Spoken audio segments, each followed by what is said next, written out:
We want to welcome everybody to our Saturday morning webinar. My name is Judy Feldhausen, and I am joined today with my awesome co-host, Bob Wischmeier. Good morning, Bob.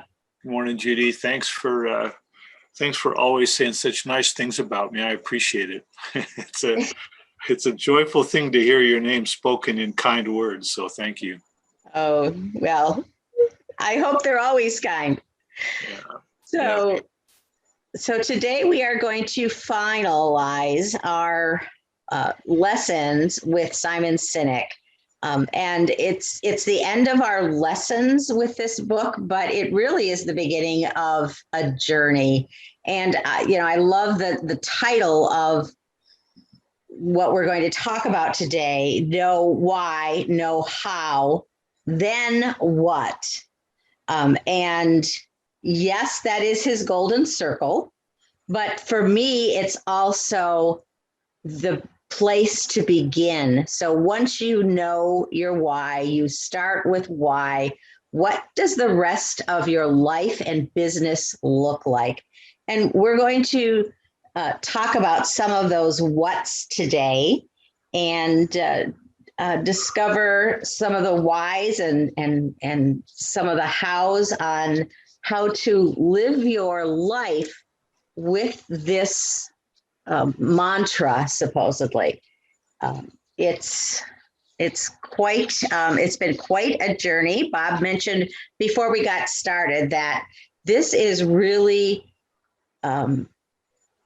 complicated stuff. It sounds so simple, but it's hard to translate because, as we learned several weeks ago, it's part of our limbic brain, and our limbic brain doesn't really have words. It is more experiences. And so sometimes it's hard to transfer experience with words because it's not transferable. Yeah, it's been a very interesting ride, I think, too, Judy, for me. As Judy and I were looking at today's presentation, we're looking at trying to cover like 6 chapters of this book. One chapter can be challenging, and we're looking at highlighting, maybe, if you will, these 6 chapters. But who of us ever heard of a limbic brain or a neocortex, or ever thought about the fact that the reason that we do the things we do and the reason we articulate things that we articulate has to do biologically, not just intellectually? There's a lot of repetition in this book, and I take note of that, Judy. I think you have as well. There's a lot of repetition, but I've learned a great deal about personal life lessons, I think, from this reading as well. Simon Sinek is a smart man. But again, it can be a little challenging for us to share, I guess, Judy. That's to articulate it. Yes, and part of the good news is I believe actually his personal story on where he was in his business and how he felt, so down that he felt that he was losing his business. That he wasn't ever going to succeed, that no one really liked him or what he was doing or the product that he was selling. And he was in the coaching and consulting world and just was really have a hard time figuring it out. And when he discovered this concept, he changed the way he did his business. And I think that story, if we can remember that starting with why helped him personally, and he has figured out how to share that concept. It's really a personal experience for him too. I mean, because it changed his whole world.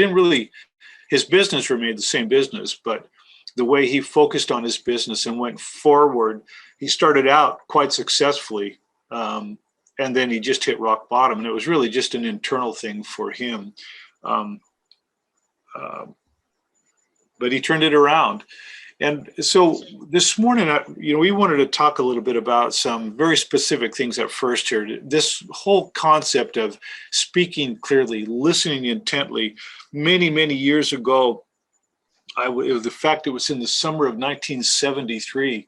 I was with some buddies of mine, one guy in particular who, well, he retired really young as a multimillionaire, and he's a close friend of mine. But we were driving along. We were just like long-haired kids, free-spirited young guys, and dumbing around. But I remember Lee said to me that in his lifetime, he wanted to become both a master student and a master teacher. I've never forgotten that. A simple sentence, 48 years ago, practically, that I've never forgotten, being a master student and a master teacher.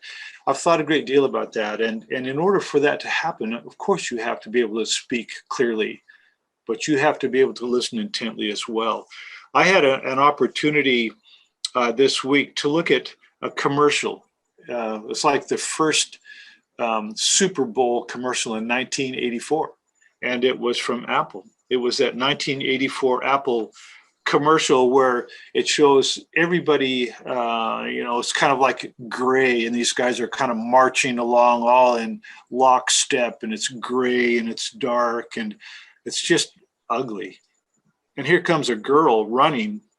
She has blonde hair and red shorts, and she's carrying a sledgehammer, and she is running. Then it would pan back to these guys march stepping in just dark gray. And the contrast between that girl and everyone else around her is stark. It is just amazing. And she runs through, and then at some point she takes that big sledgehammer, throws it, and smashes the screen all into smithereens. It's a really cool advertisement. You can find it on YouTube. That's what I did. But that ad was more than advertisement. That ad was an absolute manifesto that Apple was coming. This was the launch of the Macintosh computer. And it represented an individual rebelling against the status quo. I mean, it is very clear when you see this, it is very clear that everybody is like looking one way and she's totally different. It's a think different campaign. It's depicting individuals who think differently. And that's what Apple Computer was all about. Their ads always show one person. They don't show groups, but their why is predicated on the individual spirit, right? That's what they were all about. Apple understood, Jobs and that whole company understood why they did what they were doing. And a great leader really, if you think about it, personifies why, right? They talk about it, they preach it, their intention, and what the company says and does is their voice. It's kind of like Martin Luther King and his social movement. The leader's job is no longer to close all the deals, it's to inspire. That's how that works. That's how we really truly articulate why and what we think. And Judy, if I may, for just a moment, when I was a kid, I grew up in a family where we didn't talk about anything really. We just didn't.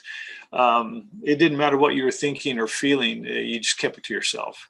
It was truly one of those out of sight, out of mind kind of families. And because of that, for many years, I had a very difficult time expressing myself or trying to articulate how I felt. I felt things very clearly, but I had a very, very difficult time expressing those feelings. It wasn't until I was an adult, really.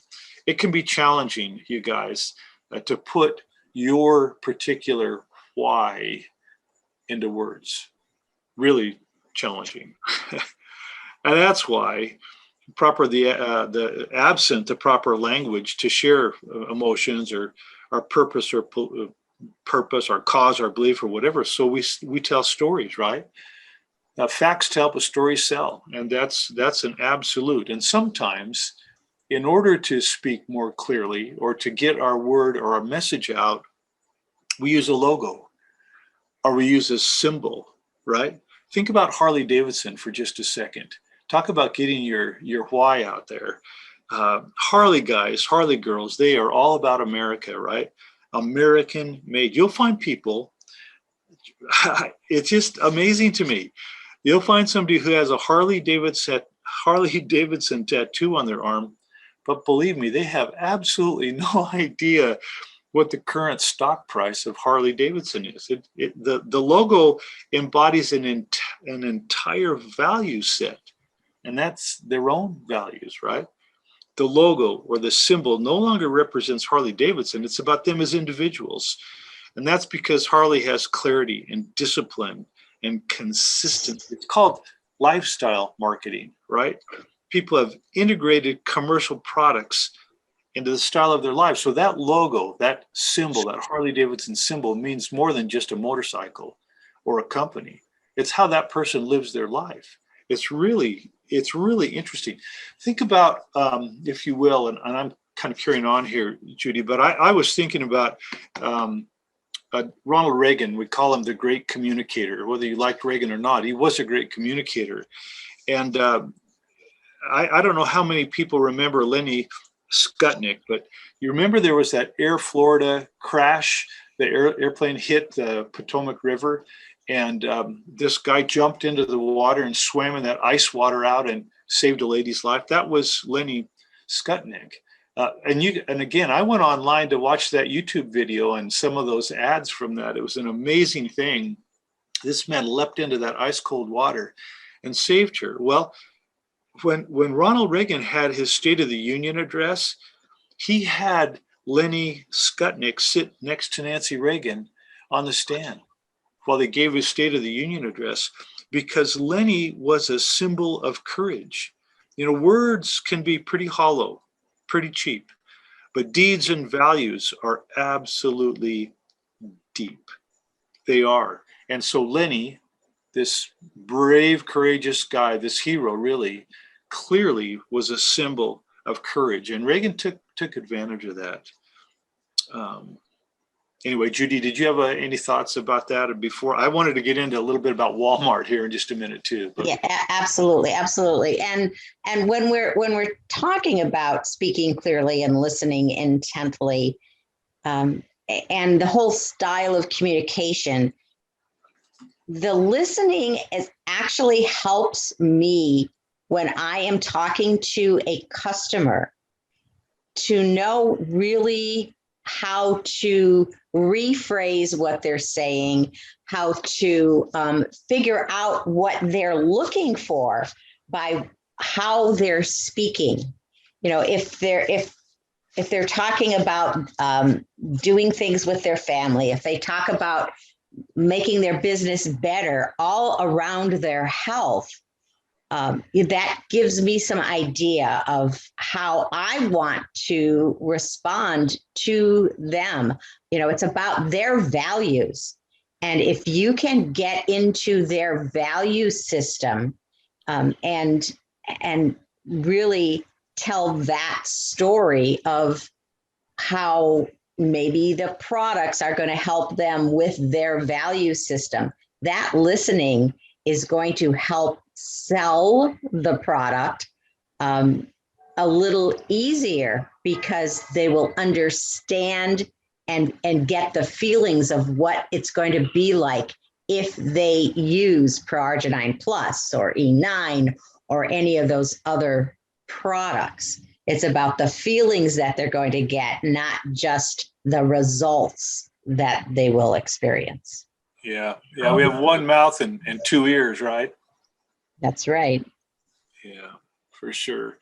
Well, the reason we wanted to throw this Walmart picture up here is I wanted to take just a moment this morning and talk a little bit about Sam Walton.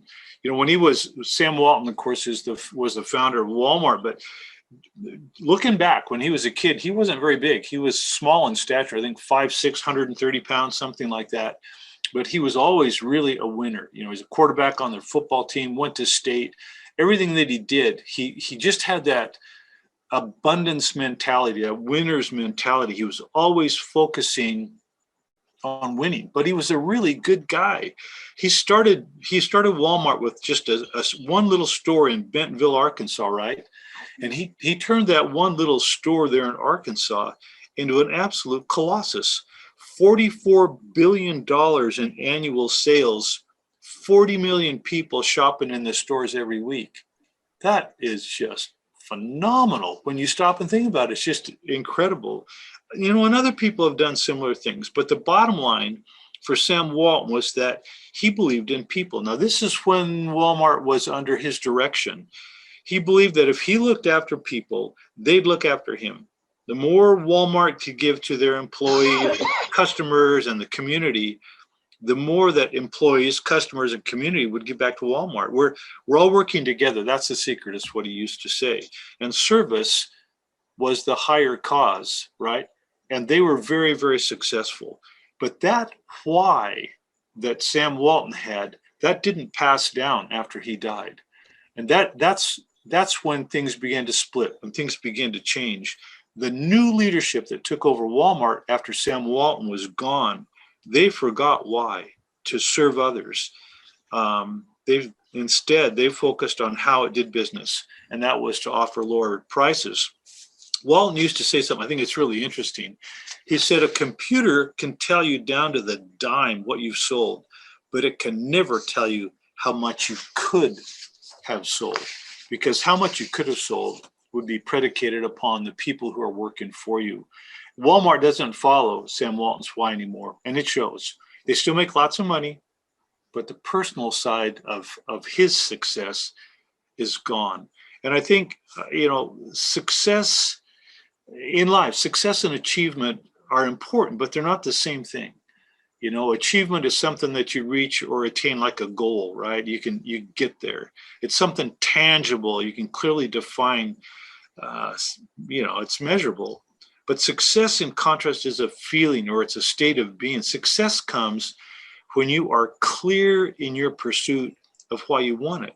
Success comes when you wake up every day in that never-ending pursuit of why we do what we do. We can't wait to get up in the morning and get to work on our synergy business. That's the difference, Judy. That's really the big difference here.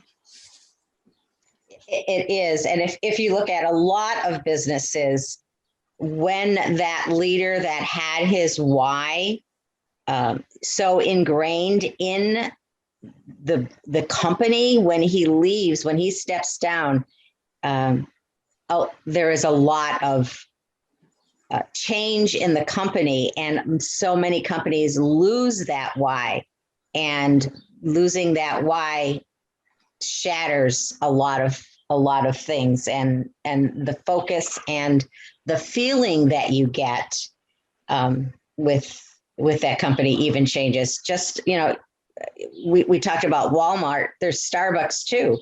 And, Starbucks really was all about the experience, and it's not anymore. It's about standing or sitting in your car in a line to get a cup of coffee. It's right. Not the experience anymore. Yeah, that's exactly right. I worked for a title company in Montana for a number of years. 7 years, actually, I guess it was. And the guy that I worked for, Ken Canawisher, was an awesome guy, smartest guy I'd ever met, and just a great guy.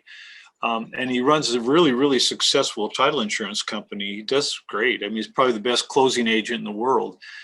But everything in that company is dependent on Ken. And it became very, very clear to me early on when I went to work for Ken that if Ken's not there, the company isn't the company. It's just not going to make it without him being there. Well, that's been years ago. And Ken had a heart attack not long ago, and he got COVID not long ago. And the company, when that happens, that poor little title insurance company, they can kind of kick along and muddle along a little bit. But he never has prepared anyone to take his place. He's the reason, he's the focus on that little title insurance company that has made it so successful.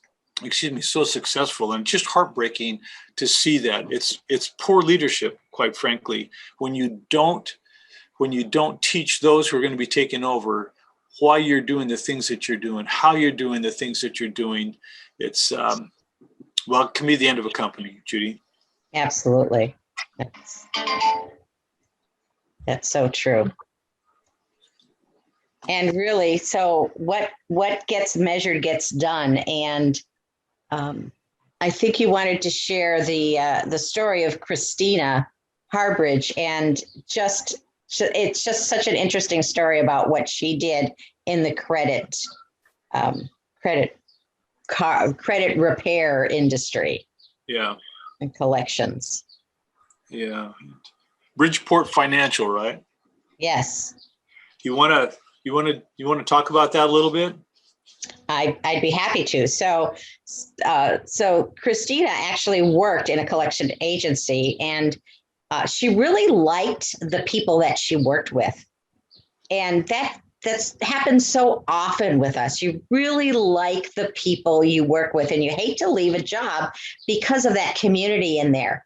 But she was in the collections business, and the collections business is a tough business. And she noticed that when everybody got on the phone, they kind of changed personalities. They became, like a collector. The tone of the collectors were harsher. They would threaten, and she just didn't like that whole concept of being in that room. And she actually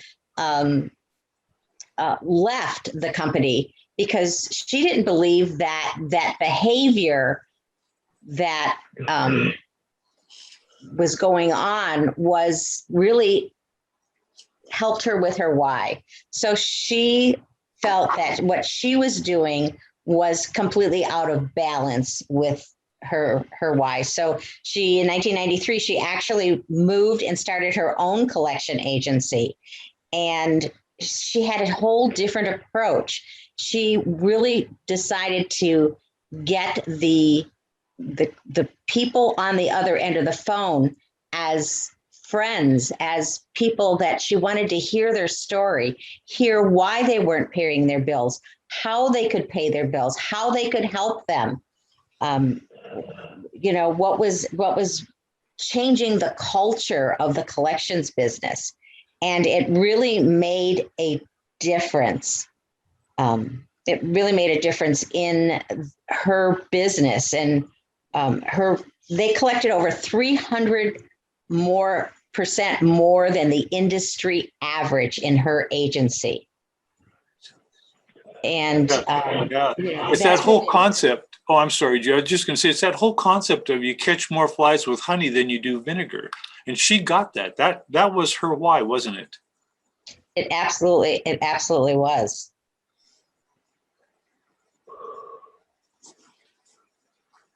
Most companies use pretty clear metrics to determine or to track, if you will, progress and growth of what it is that they do. And usually you track it with money.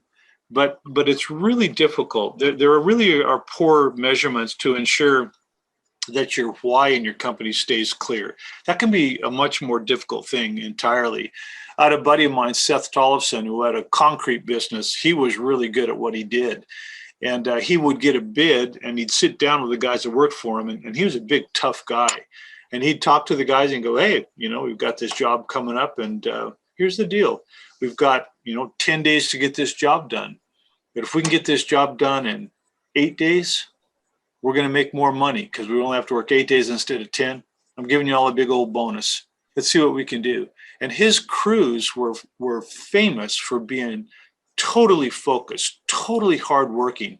Granted, there was a bonus at the end of the day for them, but it was good leadership on Seth's part. You could measure that success. Those men knew the harder they worked, the more clarity of thought, harder they did it, the more money that they were going to make. There was going to be a bonus for them, but it was a great incentive for his crew. He beat the competition every time. Yeah, absolutely. And so you're right. Money is a perfectly legitimate measurement of goods and services, but it is no calculation of value. And you need to also include that to get the people to work hard to get the job done. Yeah, money's a good measurement, but it doesn't necessarily provide a lot of value. That's the other thing. Right. Exactly.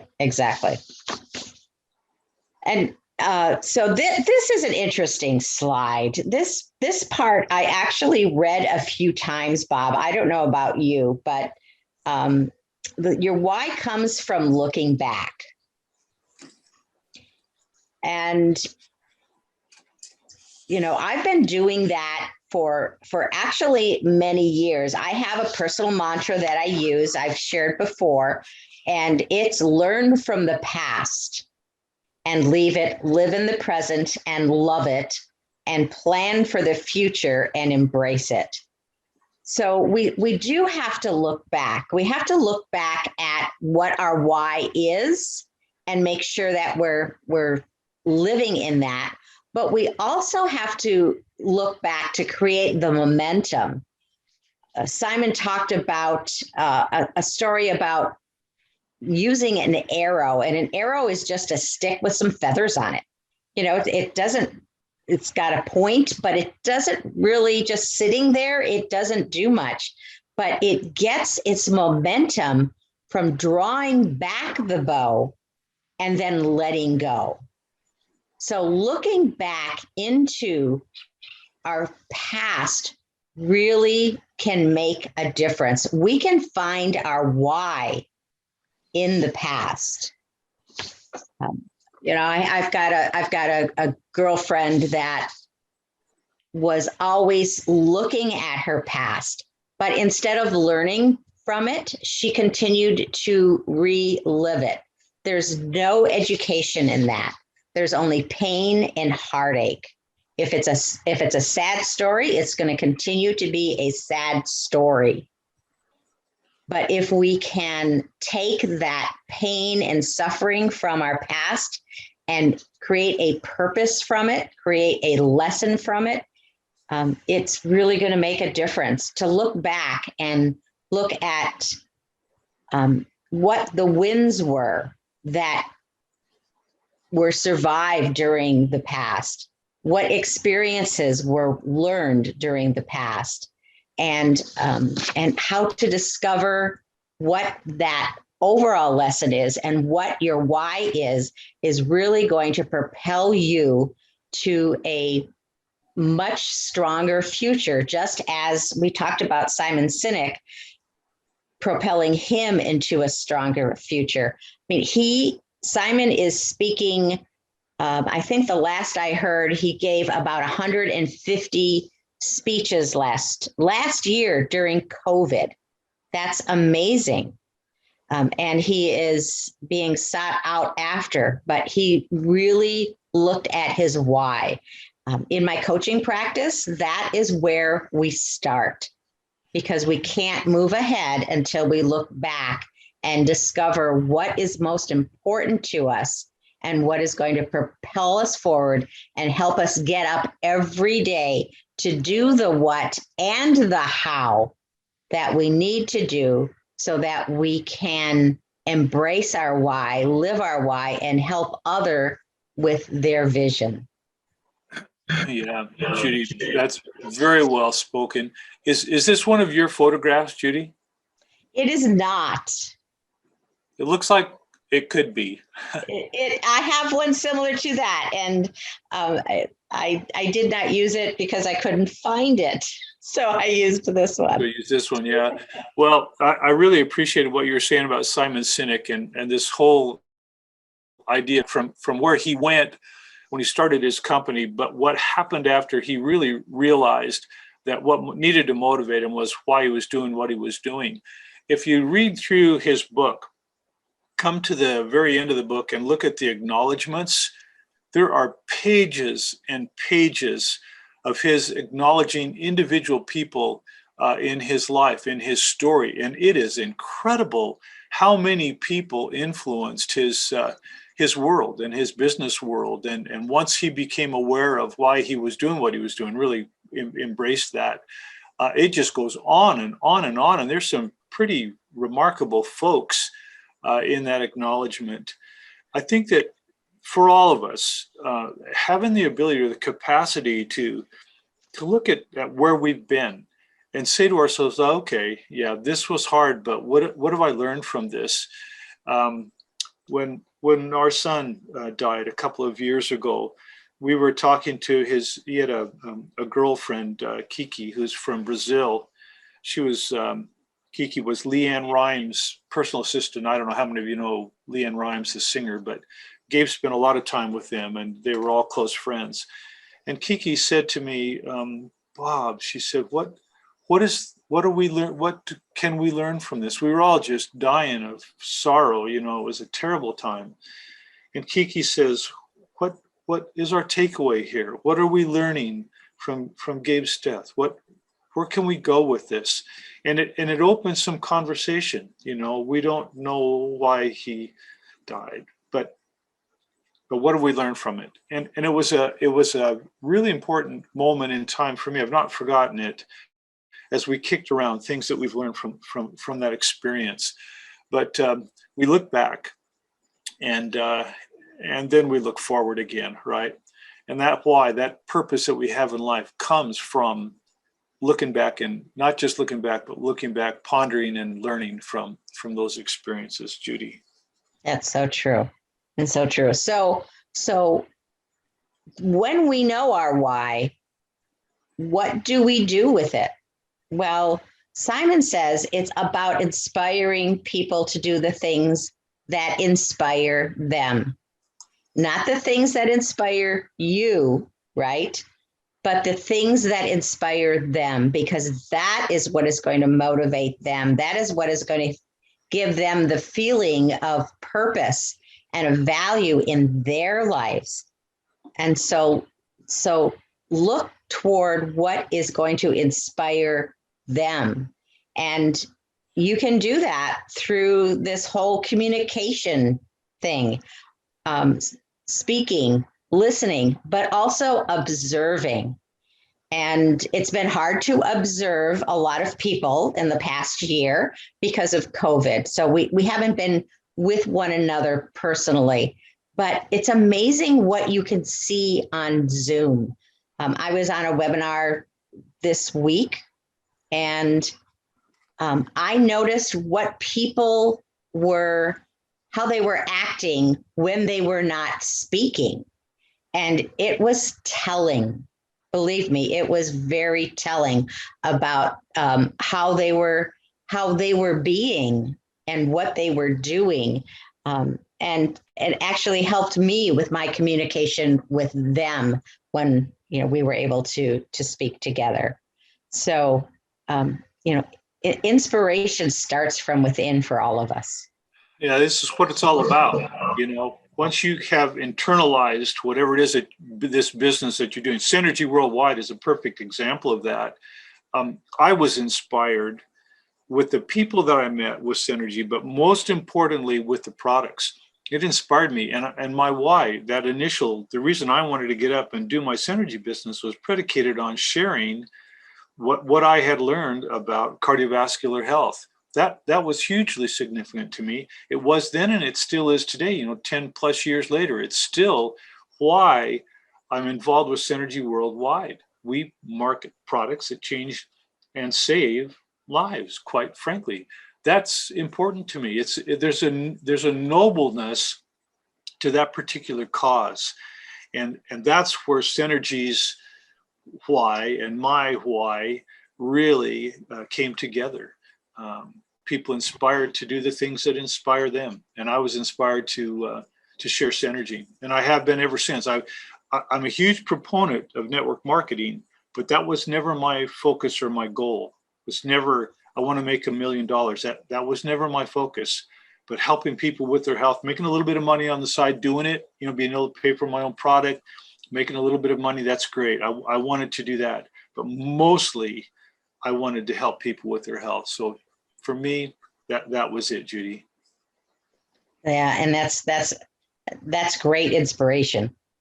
And I think here on our team, many of us have that why, and that's one of the reasons that we are so closely bound together, is because we are doing things that inspire us, and it creates a team. And oh, go ahead. No, go ahead. Well, I was just going to say, when in Simon's book, this, I think it's like the last chapter when he talks about the new competition, and he tells this story about Ben Coleman. Mhm. That's a phenomenal story. Were you going to share a little of that? Yes, yes. So Ben, it was in a running team, but he was not a runner. He had cerebral palsy, and he tended to not always be at the top of the race. During races, he was usually the last person.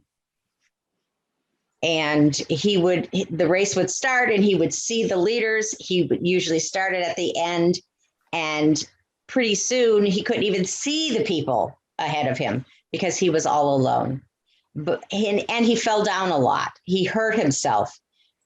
It wasn't about Ben trying to win the race, because toward the end of the race, the people that were ahead of him then came around and they ran behind him to support him. And when he fell down, they would help lift him back up. And it wasn't about competition. It was about supporting Ben and his personal choice, his personal value, his personal need to actually complete the race.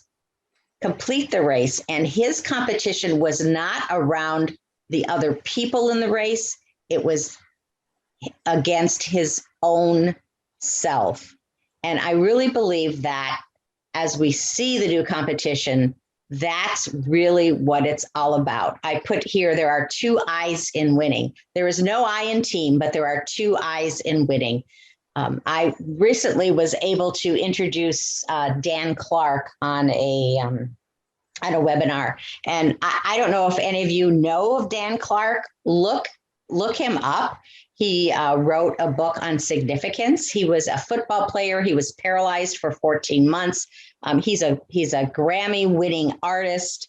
He's an absolutely amazing person, and he talks about the team. The sports team as not being, but being a team and working with each other as much as everyone competing against themselves to do the best for the team. So bringing their individual selves into winning for each other, but doing the best that each individual can do in support of the team. Yeah, I'm not familiar with him at all. I'm looking forward to. I'll look him up. I love this story that you just shared about Ben Coleman, because it's, everybody else would literally finish the race, right? 25 minutes or so, the cross country race would be over, but then those people would come back and run with him and help, because he fell down a lot. He got hurt a lot, but he only competed against himself. Now, he wasn't in there to win the race. He was in there to beat his own time and whatever. But people respond to that. I thought it was just a beautiful story to share, and what great life lessons there are in listening to a story like that. Yeah, I guess that's all I have to say about that. It was just very touching. Yeah. And when we inspire others, when we compete against ourselves, it really becomes a responsibility, I believe, to share our vision with the world. It's the old story about keeping your light under a basket. No one is going to see it if it's covered up. And I think we have a responsibility to share our values and our inner feelings of why we're doing something with others, and to help people see what inspires us and help us see what inspires other people. That's exactly right. That's why we do what we're doing. I want to, with that said, and we need to button this up. We've gone a little bit over time, but I want to thank everybody that gets on these webinars and gets on our Monday morning calls, from Dane to Dan to David, Judy, everybody involved. you share your vision with us. We're all part of this same team, and all of the hard work that everyone is doing is noticed. Dane takes note of it for sure. We all do, and we want you to know. Dane and I both want you to know how much we love and appreciate all that everybody does, and the sharing of your hard work, your vision, Dan's hard work in creating resource tools for everyone and training and all of those kinds of things. It goes not unnoticed, believe me. So thank you all. And thank you for joining our webinar today, Judy. Yes, absolutely. You said it great, Bob.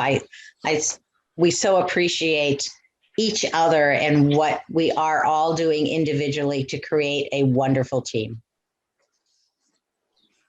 Perfect. Any questions anybody have this morning? Thoughts? It's Donald. No question. Just a comment or several. This is one of the reasons I love listening to your presentations, because it gives me the opportunity to look back. And in my looking back today, it reminds me of that the downturn when I had lost my job and couldn't from IT, couldn't get a job in IT. It was considered too old, and but they wouldn't tell you that, of course. And I saw this advert in real estate. I mean, I'd never sold real estate, and I approached the broker, and I was honest up front. I told him I knew nothing about real estate. He said to me, "That's fine, I'll teach you." And he had this small office, but he was part of a group that had a group of condominiums, or different agents that had these condominiums. And what he did was, in part of his training, he took me to sit at the to be the house agent. And one of the things he taught me, because there was so much pain at the time, there were renters who didn't have enough money to put down, or taught that they didn't. But he taught them, or taught us to teach them, how they can use their 401k and stuff like that for down payment. Look for the nuggets that when the government first started to offer first-time home buyers incentives.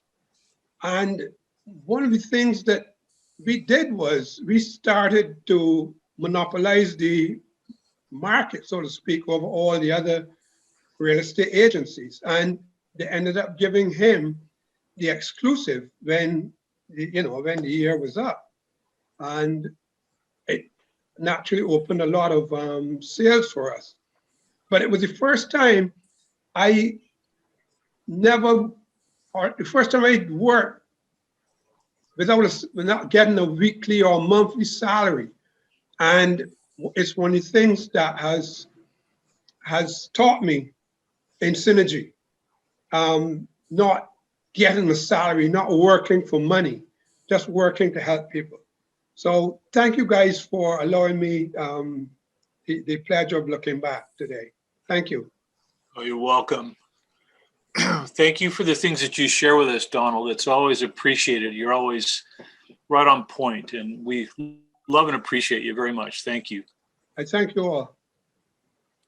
Yeah, thanks, Donald. Anyone else have any questions or comments before we wrap it up? The only comment that I had, or question, I haven't seen that ad for Apple for a long time, but Bob, if I remember correctly, there's no words to it until the end. Is that correct? Yeah, that's correct. Yeah. So you can basically, catch it on YouTube.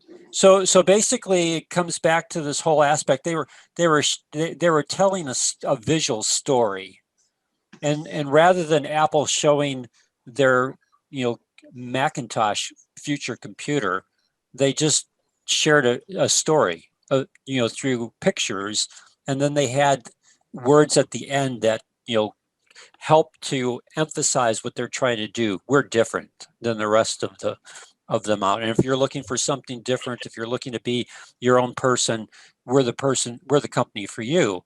And that's one of the things that I've had to learn is you have to get away from telling people facts, and you have to learn how to share a story, and the story highlights the facts. And if you can learn how to do that, where you can share a story, and in the story, people are engaged, and the story helps them to understand the facts, you're much better off than just telling them the facts. Yeah. Exactly. It's no longer just about features and benefits, is it? No, it's about a story that resonates with people.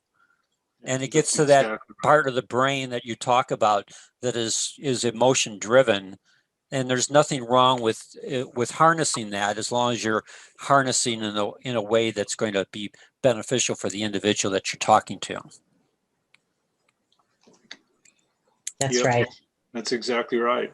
That's what it's all about. And that's what Simon Sinek keeps trying to teach us through this whole entire book. When you understand why you're doing the things that you want to do, you're going to be way more successful in your business. It's just how it is. Yeah. Judy, thank you so much. Well, thank you, Bob. I appreciate all that you do. Well, it goes both ways. Well, I got to get my hand back to normal here as soon as I can, and so I can type again. I didn't even think about the fact that I wouldn't be able to type after I had hand surgery. It's the second time I've had my hand operated on, and we forget. I forgot.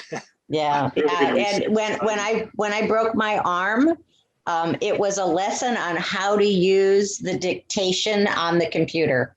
And to this day, I absolutely love it. And probably 80% of what I do, I dictate. Well, maybe that's something that I need to learn, because I can't hardly type. Yeah. Well, I can do a one finger, but that's it. Yeah, that takes a long time. Yeah. Huh. Well, anyway, great stuff. Great stuff. Thank you so much. And we'll be looking at June 12th then to do another leadership development webinar, but we're going to be talking about Synergy's new program. So that'll be a lot of fun. Looking forward to it. Absolutely. Everyone go out and have a wonderful day. And wherever you are today, I hope that your weather is great and you're doing your why today. Yeah. And one other thing too, Judy, Monday morning, Josh McCall is going to be joining our conference call. So anybody that can get on that conference call Monday morning, it's at 7:30 a.m. Mountain Time. And boy, we'd love to have you join us. Josh McCall is really doing a great job. And I know Mark Comer was on our call a couple of weeks ago and talked about how much he loves and appreciates Josh McCall. So we're looking forward to hearing from Josh Monday morning. So try to join us, share with your other team members, your customers, and the more people we can get on that call on Monday mornings, the better. And sure love to have you join us. So thanks everybody. And thanks, Judy. Okay. Bye-bye, everyone. Bye-bye.